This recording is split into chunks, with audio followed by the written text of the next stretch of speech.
আজকে আমি দেখাবো আমরা বন্ধুরা মিলে এরকম ঘুরেছি এবং সারাদিন আমরা কি করতাম সেগুলোই আমি আজকে দেখাচ্ছি। কাশী বিশ্বনাথ ধাম বা করিডোর চত্বরের ভেতরে নির্দিষ্ট কোনো বাণিজ্যিক হোটেল নেই, তবে করিডোর এলাকার ভেতরে সরকারি ব্যবস্থাপনায় সাউদার্ন গ্র্যান্ড কাশী বা ভীমাশঙ্কর গেস্ট হাউস নামে একটি গেস্ট হাউস রয়েছে। সেখানেই আমরা ছিলাম। ওখানে পার হেড 800 টাকা করে ভাড়া। সেটা ছিল ডরমেটরি রুম। গেটের কাছেই দেখো অনেক পুলিশ আছে, সবসময় পুলিশের আন্ডারেই এই এরিয়াটা থাকে। গেস্ট হাউস থেকেই আমাদের দুটো কার্ড দেওয়া হয়েছিল ঢোকার সময় পুলিশকে দেখানোর জন্য। এটা হচ্ছে রিসেপশন। এই রিসেপশনে বসে অনেকেই সময় কাটায়। আমরাও তাই বন্ধুরা মিলে একটু সময় কাটিয়ে বাইরে বেরোলাম চা ও ব্রেকফাস্ট করতে। বেনারসের জিলিপি দেখো কেমন দেখতে। আমাদের গেস্ট হাউস চত্বরে অনেক মন্দির আছে। এখানেও একটা শিব মন্দির অর্থাৎ জ্যোতির্লিঙ্গ আছে, এটাও আমরা দেখছিলাম। খুব সুন্দর, প্রত্যেকটা মন্দিরই খুব সুন্দর। আমাদের গেস্ট হাউসের সামনেই অনেক মন্দির আছে, সুতরাং আমরা যখনই গেস্ট হাউস থেকে বেরোচ্ছি এবং ঢুকছি আমরা এই সব মন্দিরগুলো দর্শন করেই ঢুকি এবং বেরোই।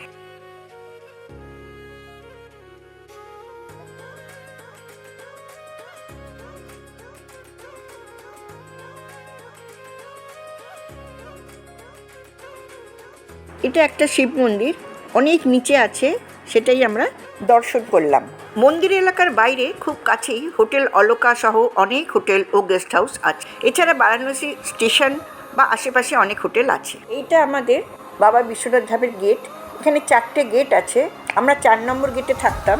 আর এখানে পুজো দেবার লাইন, রাত 2টো থেকে পুজোর লাইন শুরু হয়। আমরাও 2:30টার সময় লাইন দিয়েছিলাম। তখনও দেখেছি অনেক লোক লাইনে ছিল। রাত 3টের সময় মঙ্গল আরতি শুরু হয়। সকাল 11:30টায় ভোগ আরতি হয়। সন্ধ্যে 7টায় সপ্তঋষি আরতি হয় এবং রাতে শয়ন আরতি সহ প্রতিদিন 5টি প্রধান আরতি হয়। বিশেষ পূজা বা আরতির জন্য কাশী বিশ্বনাথের অফিসিয়াল ওয়েবসাইটে অনলাইন বুকিং করা যায়। কাশী বিশ্বনাথ ধামে 4টি প্রধান গেট আছে। 4 নম্বর গেটটি হলো প্রধান গেট, যেটি গোদুলিয়া চকের কাছাকাছি। সেটি প্রধান প্রবেশদ্বার হিসেবে পরিচিত। ললিতাঘাট বা মণিকর্ণিকা ঘাট থেকে বা দশাশ্বমেধ ঘাট থেকেও সরাসরি মন্দিরে প্রবেশের জন্য প্রধান দরজা ব্যবহার করা হয়। এখানে 3 রকমভাবে পুজো নেওয়া হয়। একটা হচ্ছে সাধারণ লাইন অর্থাৎ জেনারেল দর্শন, সুগম দর্শন, স্পেশাল দর্শন যেটাকে বলা হয়, আর একটা হচ্ছে অনলাইন বুকিং বা ওয়েবসাইটে বুক করে দর্শন করা যায়। সাধারণ লাইন বা জেনারেল দর্শন মানে হচ্ছে মন্দির প্রাঙ্গণে বিনামূল্যে লাইনে দাঁড়িয়ে গর্ভগৃহের বাইরে থেকে দর্শন বা পুজো দেওয়া যায়। আর সুগম দর্শন বা স্পেশাল দর্শন যেটাকে বলা হয় সেটা হচ্ছে দ্রুত দর্শনের জন্য গোদুলিয়া চকের কাছে ট্রাস্ট অফিস থেকে 300 টাকা টিকিট কেটে বিশেষ লাইনে যাওয়া যায়।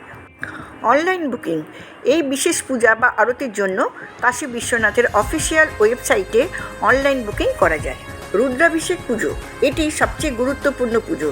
এতে 11 জন পণ্ডিত বা শাস্ত্রী মন্ত্রোচ্চারণ করে রুদ্রাভিষেক সম্পন্ন করেন, যেখানে দুধ, দই, ঘি, মধু, চন্দন ও গঙ্গাজল দিয়ে শিবলিঙ্গের অভিষেক করা হয়। মোবাইল ফোন, ক্যামেরা, ব্যাগ, চামড়ার বেল্ট বা মানি ব্যাগ নিয়ে মন্দিরের ভেতরে প্রবেশ নিষেধ। শিবলিঙ্গ স্পর্শ করে পুজো দিতে গেলে পুরুষদের ধুতি ও নারীদের অবশ্যই শাড়ি পরতে হবে। ভোর 3টে থেকে রাত্রি 11টা অবধি মন্দির খোলা থাকে এবং সেই সময় ভক্তরা দর্শন এবং পুজো দিতে পারে।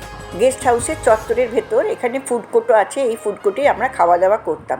নিচেতে এসি নেই, ফাঁকা জায়গায় খাওয়া দাওয়া হচ্ছে, আর ওপরেতে এসি আছে। রানী অহল্যাবাই হোলকার, তিনি ছিলেন একজন দূরদর্শী শাসক এবং হিন্দু মন্দির কাঠামোর পুনর্জাগরণের গুরুত্বপূর্ণ ভূমিকা পালন করেছিলেন।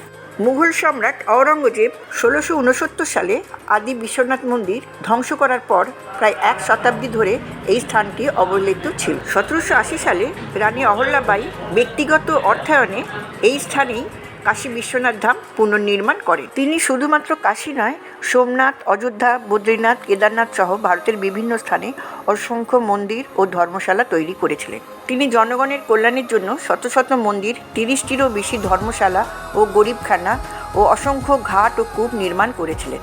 রানীর এই ঐতিহাসিক অবদান, ভক্তি এবং মন্দির পুনরুদ্ধারের প্রতি শ্রদ্ধাস্বরূপ বিশ্বনাথ ধাম করিডোর প্রাঙ্গণে তার মূর্তি স্থাপন করা হয়েছে। রাতে বাবা বিশ্বনাথের শয়ন আরতি লাইভ টেলিকাস্টে দেখানো হয়। বাবার মন্দিরের বাইরেই দেখা যাচ্ছে। ভারতের সাংস্কৃতিক ঐক্য, আধ্যাত্মিক ঐতিহ্য এবং দেশপ্রেমের প্রতীক হিসেবে ভারত মাতার মূর্তিটি স্থাপিত হয়েছে। আমরা এখন ডিনার করতে গেলাম মন্দির চত্বরের ভেতরেই, ফুড কোর্টে। এটা একটা থালি, আমরা থালি নিয়ে এবং আরও খাবার নিয়ে সবাই ভাগ করে খাচ্ছিলাম। সকালে আমরা অন্নপূর্ণার ভোগ খেয়েছিলাম। ফুড কোর্টের ওপর থেকে সিনারিটা খুব সুন্দর, জানলা দিয়ে আমাদের গঙ্গা দেখা যাচ্ছে। নিচেতে প্রচুর লোকের ভিড় থাকে, খাওয়া দাওয়া করে, কিন্তু ওপরটা অনেকটাই ফাঁকা। সেই ফাঁকে কয়েকটা আমরা ফটো তুললাম। আমরা খেয়ে দিয়ে ফেরার সময় চাট কিনে নিয়ে এসেছিলাম এবং চাটটা আমরা নিজেদের গেস্ট হাউসে বসেই খাচ্ছিলাম এবং খুব মজা করেই খাচ্ছিলাম। যেহেতু আমাদের ডরমেটরি রুম, সেই জন্য একসাথে বসেই খাওয়া দাওয়া, গল্প করা এবং আড্ডা মারা এবং একসাথেই শোয়া, তাই এনজয়মেন্টও বেশি মাত্রায় ছিল।